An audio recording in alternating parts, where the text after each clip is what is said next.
Welcome back. Jesus. Falling apart here. What is up? Welcome back to another video. This is a quick one. Just want to highlight something that I talked about semi-recently, which is, listen, I love Spotmatics. I think they're great cameras. I think that they're incredibly affordable. I think there's a lot of highlights to them. It's a great camera. And look at this thing. It's beautiful. It's absolutely beautiful, I think. The styling is simplistic. It's got this nice full metal body. You can even take off the cold shoe because it doesn't really work as anything other than a cold shoe. And it's kind of nice. Oh, real quick while we're there. So there's a difference here. This as opposed to this. This is a K1000, and then this is called a hot shoe. And it's called that because there is that contact right there. So if you put a flash on there and set it to the flash sync speed of 1/60th, then that will trigger the flash. This is a cold shoe because there's no current that sits on here. However, you can mount this here. Maybe I can do this. What the hell? Okay, yeah, just like that. You can put a flash on and then use an external flash sync cord into the front contact here with the X. And then when you set it to the flash sync speed of also 60, then it will trigger the flash. So it's basically called a cold shoe because there's no current running through it. But for the sake of the video, let's detach that. Let's just look at how beautiful this camera is. Like, it's a really good looking camera. However, I have too many of these, and this is one that I'm going to be selling, and I'm in the process of testing a couple of them that I have. And to be honest, none of them really work. And the problem I'm having is a consistent problem with the Spotmatics is the light meter just kind of sucks. I think this is, yeah. I don't have the board on this one. But this is another Spotmatic that I own. As you can tell, it's in great condition. The board sits right here, or it would. I don't know what happened to this one. Just imagine that there was a little board that sits there.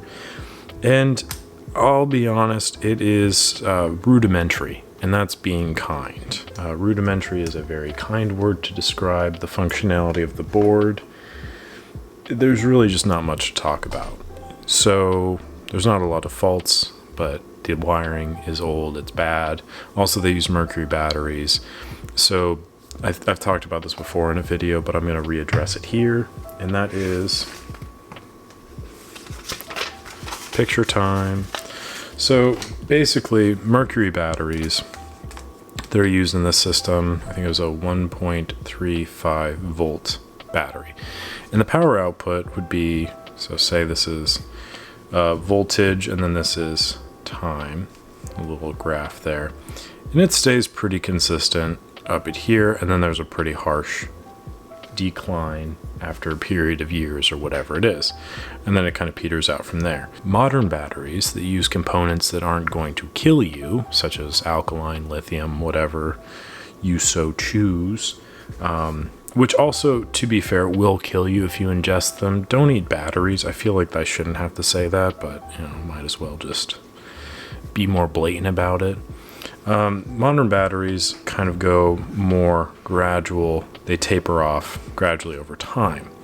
So the difference here is, and also the button cells here, it's a 1.5 volt. Basically what you have to do is you have to get one of these, which is stupid and I hate it, but it's the Wine Cell MRB 400. This is a 1.3 volt mercury replacement battery, as you can literally read right here, but it's a video, so I'm going to talk about it. This is going to replace this consistency. However, it's using zinc as opposed to mercury because mercury is banned. So the reason why that battery is the way it is, also that's like a $10 battery. Shit's kind of expensive. So pin in that, hold on to it for later. It needs to replicate this because the board, which is literally, I can draw it from memory because it looks like this. You have the power input, you have the ground, you have the contact or the resistance from the ASA shutter speed, and then you have the input resistance from the aperture. Nope, sorry, psych, you don't have that. You have the input from the cell, the light resistor. Lord have mercy. So that's literally what it looks like. Forget about this. That's what you have. And then you have all of this kind of cycling and going into the Galvan meter, which, as you know, is the needle, which with more or less resistance is going to affect the way it looks, which means you need to match up the needle because you want the incoming resistance of light to equate to the resistance that you're producing from the camera vis-a-vis the aperture, which is affecting the light. So the shutter speed and the ASA. Those are the two things you control, and that will then level out the meter. However, the power that's coming in is kind of unregulated because the presumption was, because it's going to be coming in at a consistent 1.35 volts, you don't need to have a variable resistor because they're not worried about it tapering off over time. This was produced in a time in which there was no problem with using mercury batteries, so we don't need to account for the variation of power. So because of that, the circuit boards are a little bit wonky, and the thought is, okay, well, we can just bump in, a 1.5 volt battery, and then over time it will gradually fade, whatever. However, that doesn't work because if there's a little bit more power than it's accounting for, then your meter reading is going to be off. It won't be off by much, but it'll be off regardless. So you need to get this battery. And the other thing that you have to get this battery for is because this is the bottom plate of this beautiful Spotmatic. It looks like dog shit because of all of the rusting around, because again, mercury batteries are bad. So as you can see, it's a little chewed up. And it's chewed up because, okay, this is the dumbest thing. This literally is the dumbest thing. I think I might be, yeah, I can get this one off. Potentially. Jesus. Let's stab myself here. Oh my god, that's actually fantastic. Okay, this is probably the easiest any one of these has ever come off, but it's quite stupid. So that's what it looks like on the inside. It's a little like rubber dish with a metal contact in the bottom. And then this is what the lid looks like. You can see that the threading is very minimal, and even this one, which was easy to take off, still has a fair amount of corrosion buildup, which I know you can't really see, but just, I mean, it's just disgusting. So basically the threading on this is terrible. Mercury battery erodes over time, and due to the nature of the battery, my thought was, because this is targeted to a more amateur audience, that this is, say, you know, Granny and Grandpa's old camera. They used it on a vacation, they put it back in the bag, and then left it up in the attic for 40 years. And over time,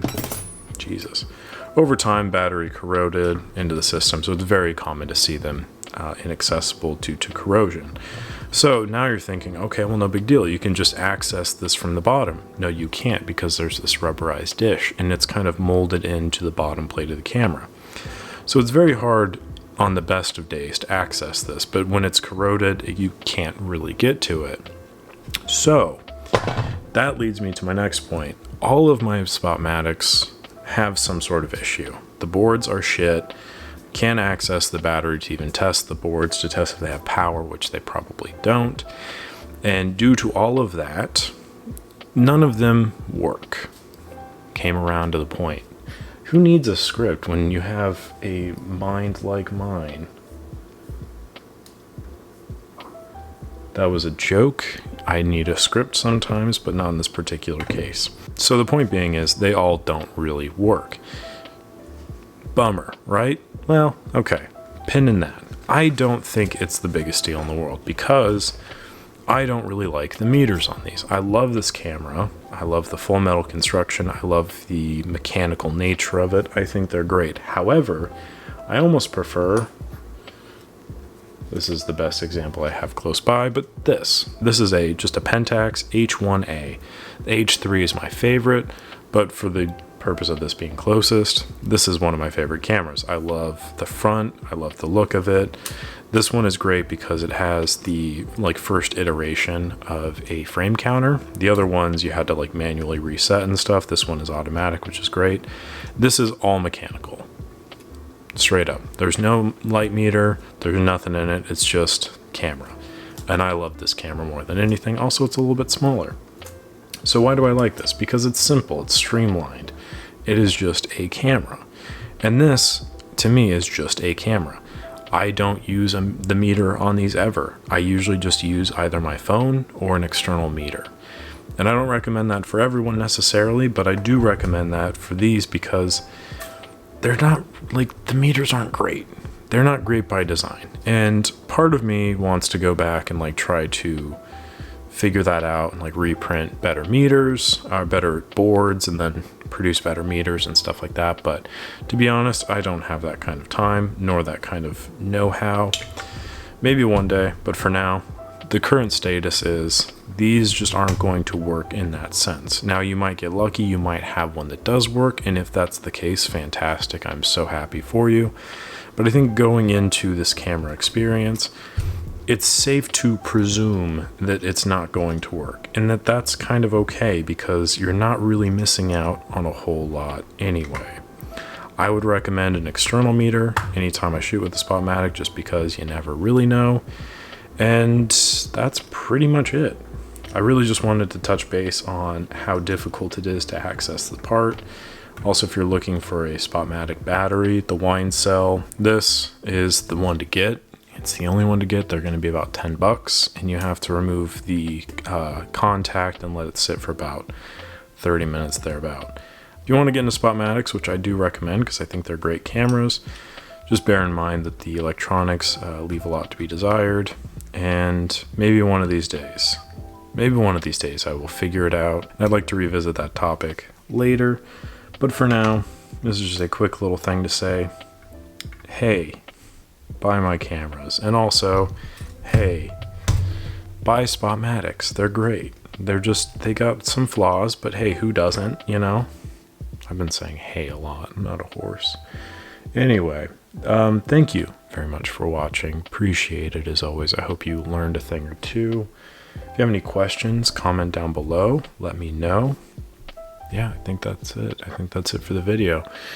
Another kind of talking piece. I have a repair video for tomorrow, I believe. So stay tuned for that. Thank you so much. Catch you on the next one.